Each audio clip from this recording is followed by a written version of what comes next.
शम्मा भी है परवाना भी, शम्मा भी है परवाना भी, एक हकीकत बन जाता है। शैतानिर्रजीम बिस्मिल्लाहिर्रहमानिर्रहीम। सबसे पहले मैं अपना तारुफ़ कराऊँगा। मेरा नाम प्रोफेसर शादाब अहमद सिद्दीकी, मैं हैदराबाद से आया हूँ। दर्स व तदरीस से मैं वाबस्ता हूँ गुज़श्ता कई सालों से, और मैं लिखारी भी हूँ और जराइद में, रिसालों में और रेडियो पाकिस्तान हैदराबाद में मैं मज़ामीन भी लिखता हूँ और ड्रामे भी लिखता हूँ। मैं मशकूर हूँ मोहतरमा नुज़रत समन साहिबा का, जो इस ग्रुप की एडमिन है, और उस्मान साहब का जो नायब एडमिन है इस ग्रुप के, कि उन्होंने मुझे इस ग्रुप में शामिल किया और आज मुझे मदऊ किया। मैं हैदराबाद से इनकी मोहब्बत के लिए और इस उर्दू ज़बान की बका के लिए, तरवीज के लिए मैं हैदराबाद से यहाँ पे तशरीफ़ लाया। मेरा कराची आने का सिर्फ एक मकसद है, उर्दू ज़बान, कि हमें उर्दू ज़बान के लिए क्या करना है, इसकी बका के लिए क्या करना है, इसकी आगे तरक्की के लिए हमें क्या करना है। हमारा आज मीटिंग का मकसद ही यही है कि अपने ग्रुप को हम बहुत ज़्यादा फ़ाल बनाएं और क्या कहते हैं, नए लोगों को इसमें शामिल करें। उर्दू ज़बान दुनिया की चौथी सबसे बड़ी ज़बान है। जैसे कि आप जानते हैं कि ये एक राब्ते की ज़बान है, और आज से नहीं, उर्दू कई सालों से जो है वजूद में आई है और काफ़ी लोग इसको इस्तेमाल करते हैं। हर ज़बान बोलने वाला इसको आसानी से समझता है और बात कर सकता है। हत्ता कि ये कि मीडिया के अंदर भी जो है उर्दू ज़बान का जो है ज़्यादा अमल दखल है। अब उर्दू ज़बान के लिए क्या करना है, इस ग्रुप का मकसद और उसके जो है तजावीज़, वो मैं कुछ यहाँ गोश गुजार करना चाहूँगा। इस ग्रुप के हवाले से मैं ये कहूँगा कि उर्दू के जो लिटरेचर के हवाले से जो है काम बिल्कुल नहीं हो रहा उसके अंदर, और इसके अलावा जो है कि मेंबर जो है उनकी जो है तादाद बहुत कम है। इस तरह के लोग शामिल किए जाएँ जो लिटरेरी ज़हन रखते हैं। इसके अलावा ये है कि उसको बाकायदा तौर पे जो है रोज़ाना की बुनियाद पर जो है इसको मुनज़्ज़म किया जाए और जो है लोगों की आरा इसमें शामिल की जाए। इसके अलावा इसमें शायरी और दीगर जो है मुबाहिसे जो है उनको भी शामिल किया जाए। इसके अलावा ये है कि हमें आम आदमी तक उर्दू ज़बान का पैगाम पहुंचाना है। ये सिर्फ हम 4-5 आदमी बैठ कर जो है आपस में बात करके चले जाते हैं, इससे उर्दू को कोई फ़ायदा ही नहीं पहुंच रहा है।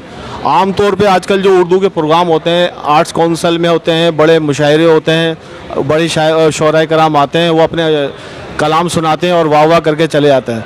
इसी तरह से आलमी अदबी कॉन्फ्रेंस होती है, वो भी एक जगह तक महदूद होती है। मैं एक पढ़ाता हूँ, मैं तालिब इल्मों में और जो है ना, मैं कहीं उर्दू ज़बान के ना मैं तरवीज को नहीं देख रहा हूँ। कोई काम नहीं हो रहा उर्दू के हवाले से। हमें उर्दू के लिए बिल्कुल फ़ाल होना है। अगर सिंसी हम मुखलिस हैं, उसके लिए बाकायदा हमें काम करना है, अपना पैगाम उसके लिए पहुँचाना है। अगर ग्रुप तक बैठ के हम सिर्फ आपस में मिलते रहेंगे तो इससे उर्दू को क्या फ़ायदा पहुँच रहा है। आए और हम चलेगा ये। अब आप लोग इसको खुद सोचें कि उर्दू ज़बान के लिए कैसे काम करें।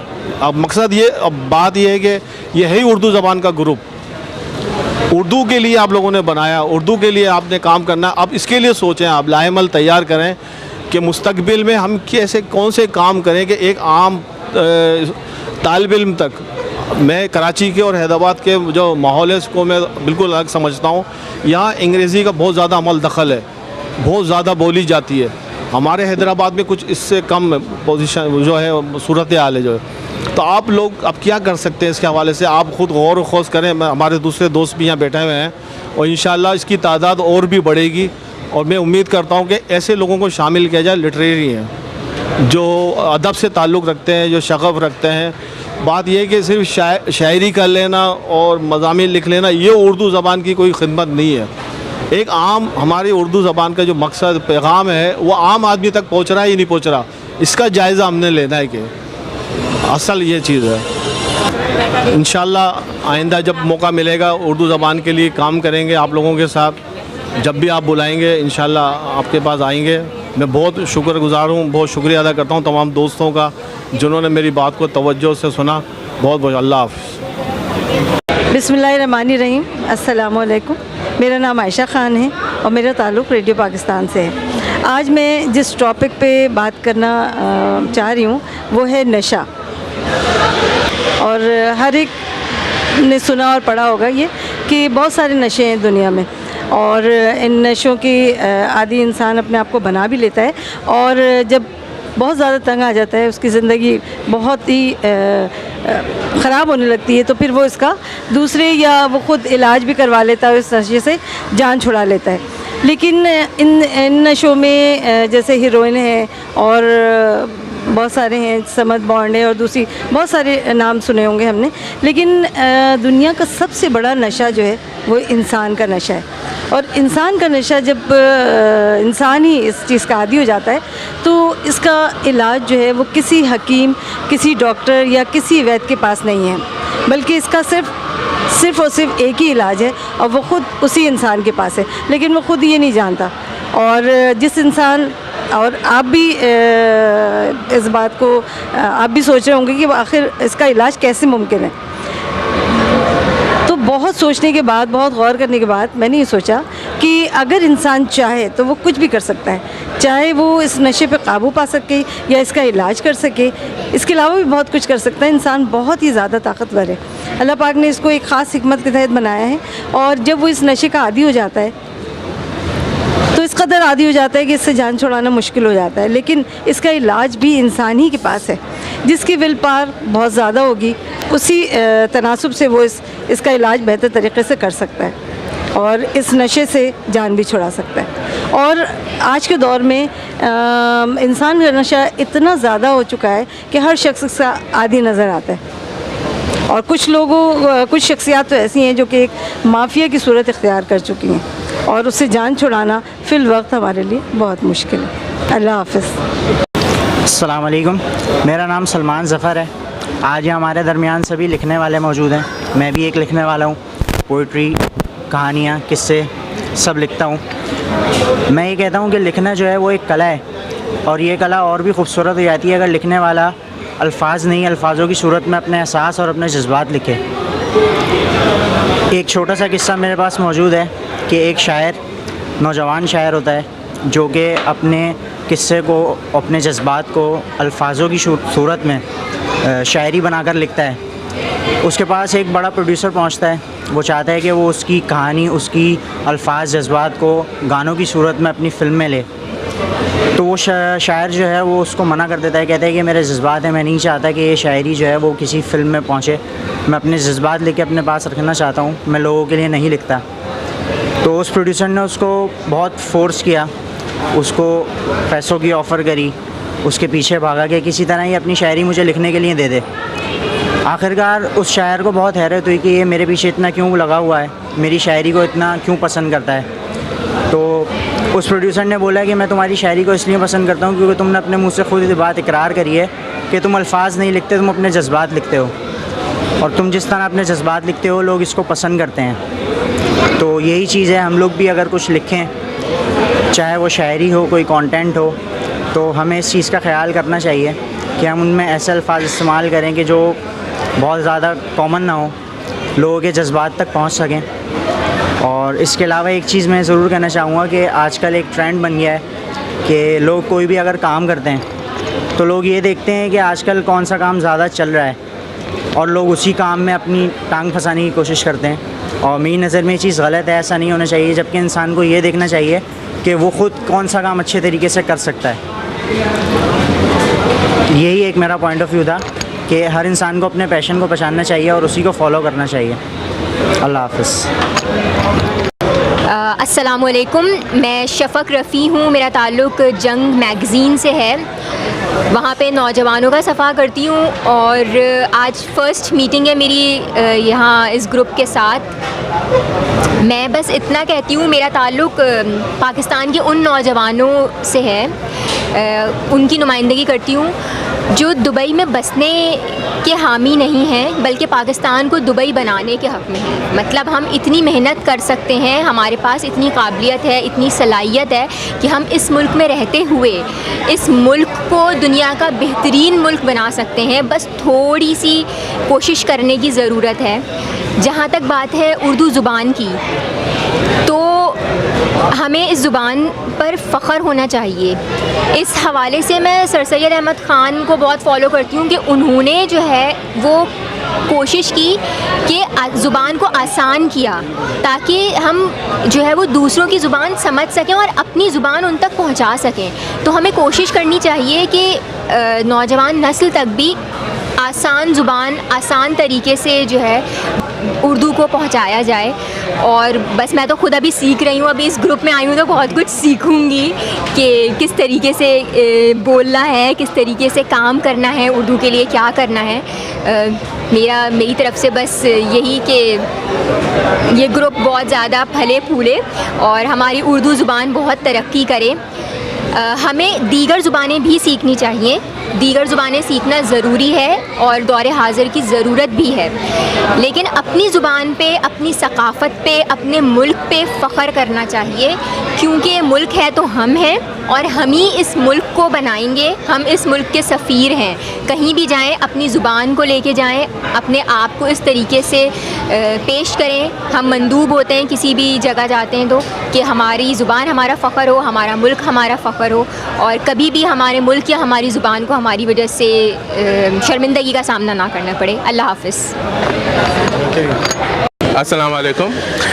मेरा नाम उस्मान अमान है और मैं इस महफ़िल जिसका नाम मजलिस उर्दू है इसका नायब मुंतज़िम हूँ। ये ग्रुप जब हमने शुरू किया था आज से कोई 2 साल पहले, तो हम लोग एक ये चीज़ सोचते हुए इसकी शुरुआत की थी कि हम लोग उर्दू अदब के फ़रोग़ के लिए काम करेंगे।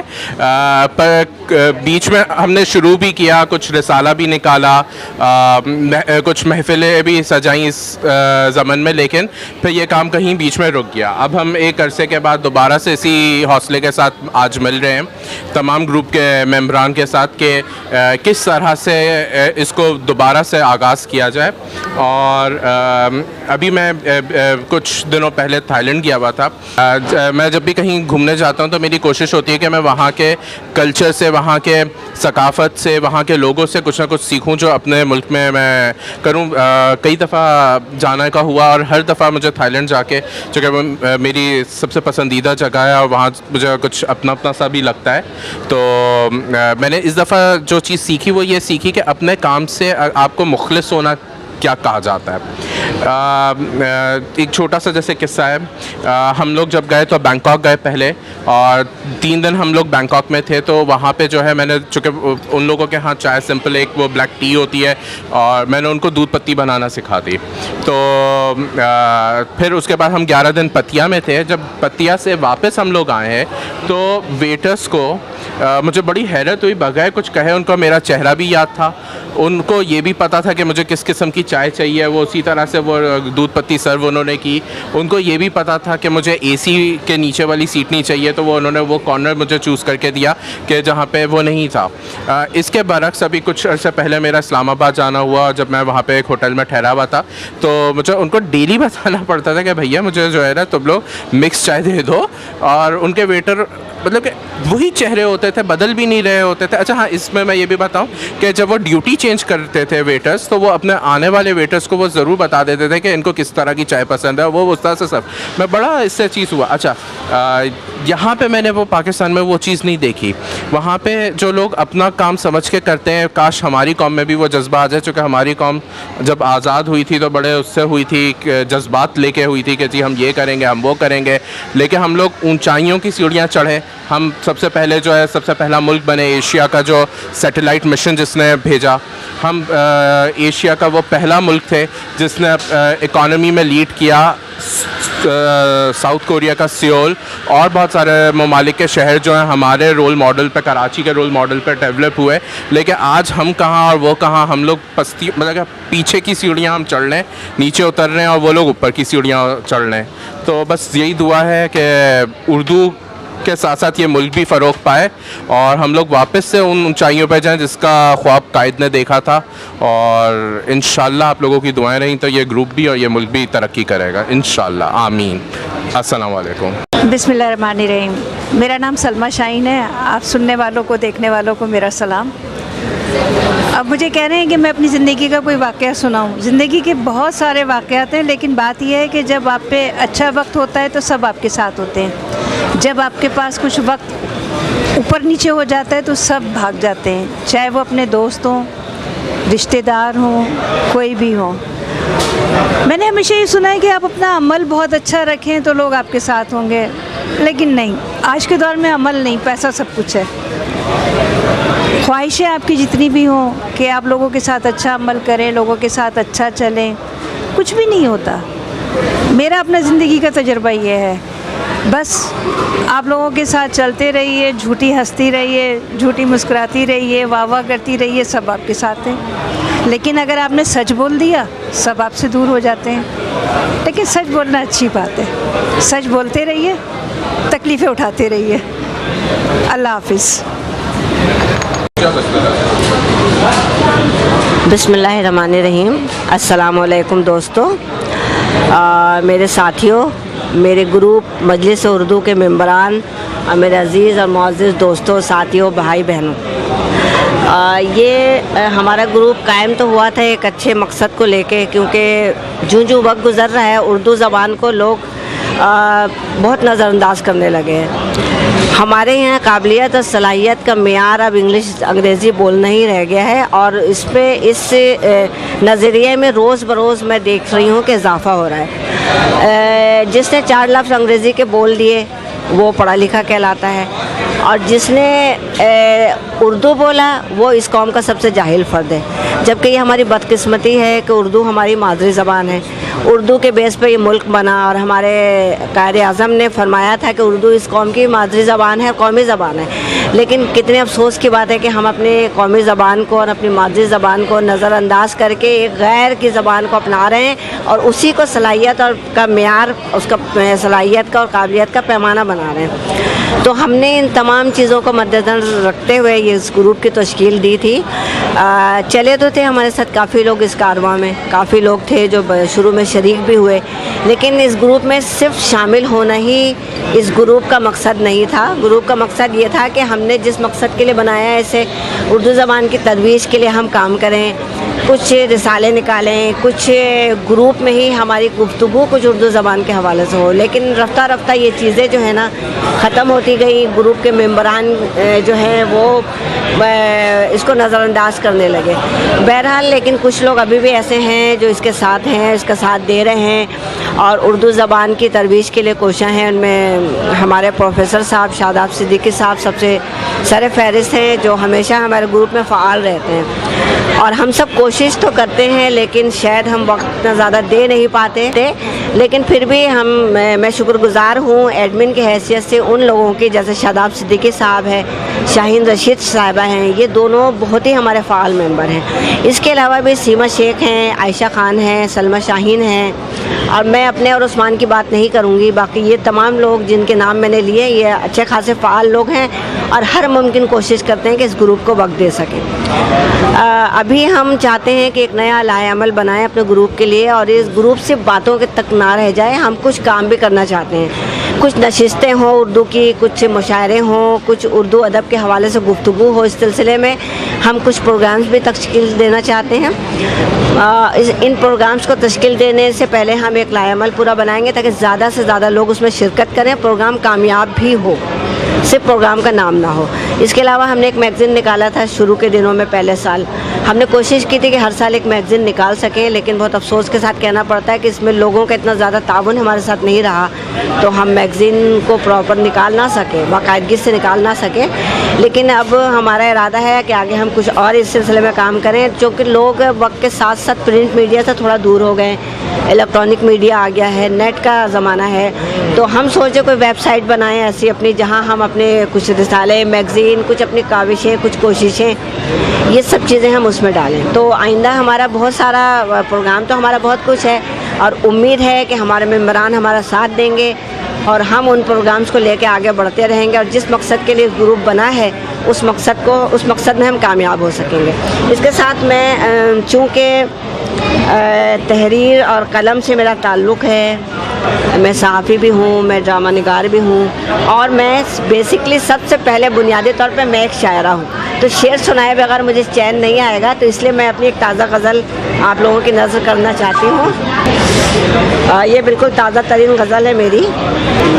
मैं तवज्जो चाहूँगी अपनी बहनों की, अपनी दोस्तों की और अपने मेम्बरान की। मैं एक ताज़ा गज़ल सुनाने लगी हूँ और मैं चाहती हूँ कि आप लोग जो हैं सुने और बताएं। दर्द की शम्मा जला दो तो मज़ा आ जाए, दर्द की शम्मा जला दो तो मज़ा आ जाए, आग आंसू से लगा दो तो मज़ा आ जाए। दर्द की शम्मा जला दो तो मज़ा आ जाए, आग आंसू से लगा दो तो मज़ा आ जाए। दर्द की शम्मा जला दो तो मज़ा आ जाए, आग आंसू से लगा दो तो मज़ा आ जाए। तुम मुझे अपना बना दो तो मज़ा आ जाए, तुम मुझे अपना बना दो तो मज़ा आ जाए, सब रकीबों को जला दो तो मज़ा आ जाए। तुम मुझे अपना बना दो तो मज़ा आ जाए, सब रकीबों को जला दो तो मज़ा आ जाए। और शेर है कि बहुत दिल जला शेर। दर्द की शम्मा जला दो तो मज़ा आ जाए, आग आंसू से लगा दो तो मज़ा आ जाए। बेहतरीन बेहतरीन। कब तलक जब्र ज़माने के सहूँ मैं आखिर, कब तलक जब्र ज़माने के सहूँ मैं आखिर, अब तो मरने की दुआ दो तो मज़ा आ जाए। कब तलक जब्र ज़माने के सहूँ मैं आखिर, अब तो मरने की दुआ दो तो मज़ा आ जाए। आप लोगों की नवाजिश। हाँ, गलत शेर है। अच्छा चलें, इस शेर को रद्द करते हैं और अगले शेर की तरफ चलते हैं। अगले शेर की तरफ चलते हैं। हमने आँखों में सजा ली है तुम्हारी सूरत, हमने आँखों में सजा ली है तुम्हारी सूरत, दीप आँखों के बुझा दो तो मज़ा आ जाए। हमने आँखों में सजा ली है तुम्हारी सूरत, दीप आँखों के बुझा दो तो मज़ा आ जाए। हाँ चलो मैं एक और इसको थोड़ा सा चेंज करती हूँ। मतलब बेसाख्ता एक शेर हो गया, इसकी जगह मैं ये बोल देती हूँ। हमने इस दिल में सजा ली है तुम्हारी सूरत, रोशनी दिल की बुझा दो तो मज़ा आ जाए। चलो इसको मैंने चेंज कर दिया अभी। क्या हमने दो तो मज़ा आ जाए, बुझा क्यों दो? अच्छा नहीं, मतलब जिसकी सूरत मैंने दिल में सजाई है वो इस दिल में सजना ही नहीं चाहता, तो मैं उसको चैलेंज कर रही हूँ, ज़रा बुझा के तो दिखाओ इस दिल की रोशनी, ठीक है ना।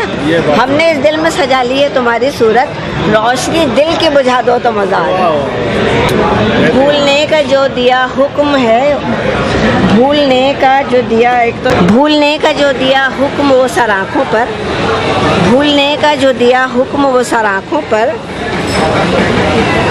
नक्श इस दिल से मिटा दो तो मज़ा आ जाए। भूलने का जो दिया हुक्म वो सर आँखों पर, नक्श दिल से भी मिटा दो तो मज़ा आ जाए। भूलने का हुक्म तो तुमने दे दिया, लेकिन दिल में जो है वो उसको मिटाओ तो मज़ा आ जाए। वैसे तो मैं भुला दूँगी, लेकिन दिल से कैसे भुलाऊँगी? ठीक है। अच्छा अगला शेर है मेरा। एक जहाँ नाम से तेरे मुझे पहचानता है, एक जहाँ नाम से तेरे मुझे पहचानता है, सारी दुनिया को सज़ा दो तो मुझे मज़ा आ जाए। एक जहाँ नाम से तेरे मुझे पहचानता है, सारी दुनिया को सज़ा दो तो मज़ा आ जाए। अब इसका मतलब क्या है कि तुम तो कहते हो कि तुम मुझे भूल जाओ, मैं तुम्हारा नहीं हूँ, तुम मुझे भूल जाओ, लेकिन अगर तुम कहते हो मैं तुम्हें भूल जाऊँ, लेकिन सारी दुनिया तो मुझे तुम्हारे नाम से जानती है, तुम सारी दुनिया को सज़ा दो कि वो क्यों मुझे तुम्हारे नाम से जानती है। ये महफिल आपके नाम करता हूँ आज, जबरदस्त महफिल को आपने चार। तुम पे मरने की तमन्ना में जिए हैं अब तक, तुम पे मरने की तमन्ना में जिए हैं अब तक, तुम भी जीने की दुआ दो तो मज़ा आ जाए। तुम पे मरने की तमन्ना में जिए हैं अब तक, तुम भी जीने की दुआ दो तो मज़ा आ जाए। अच्छा अब आखिरी शेर है।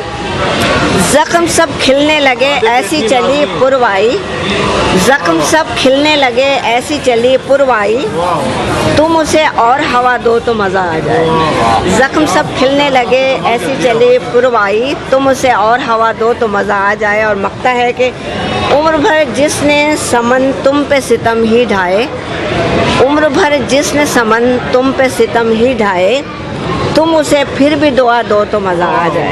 महफिल लूट लिया आज आपका। शुक्रिया नवाजिश दोस्तों। महफिल को आपने अब मैं सरगर्म इजाज़त कर दिया। चाहूँगी। बहुत शुक्रिया आप लोगों का कि मेरे अशार आप लोगों ने बर्दाश्त नहीं, किए। नहीं बर्दाश्त नहीं किए। महफिल को आपने बाकायदा बहुत अब शुक्रिया। उर्दू अदब की एक जो है ना रूह उसमें ना आपने बहुत शुक्रिया, बहुत नवाजिश। लगा कि हम उर्दू जो जबान के लिए बैठे। बहुत अच्छी गज़ल। बहुत शुक्रिया, माशाल्लाह, बहुत नवाजिश। मेरी पहला तरफ शेर से जरा इजाज़त। दोबारा सुना दें आप। दर्द की शम्मा जला दो तो मज़ा आ जाए। दर्द की शम्मा जला दो तो मज़ा आ जाए। दर्द की शम्मा जला दो तो मज़ा आ जाए। आग आंसू से लगा दो तो मज़ा आ जाए। दर्द की शम्मा जला दो तो मज़ा आ जाए। आग आंसू से लगा दो तो मज़ा आ जाए। बहुत शुक्रिया। बात वाला बहुत ज़्यादा अच्छा था। मुझे अपना बना लो तो मज़ा आ जाए। तुम मुझे अपना बना लो तो मज़ा आ जाए। सब रकीबों को जला दो तो मज़ा आ जाए। बहुत अच्छा है ये तो बहुत शुक्रिया, बहुत नवाजिश मेरी तरफ से। अल्लाह हाफिज़। हकीकत बन जाए।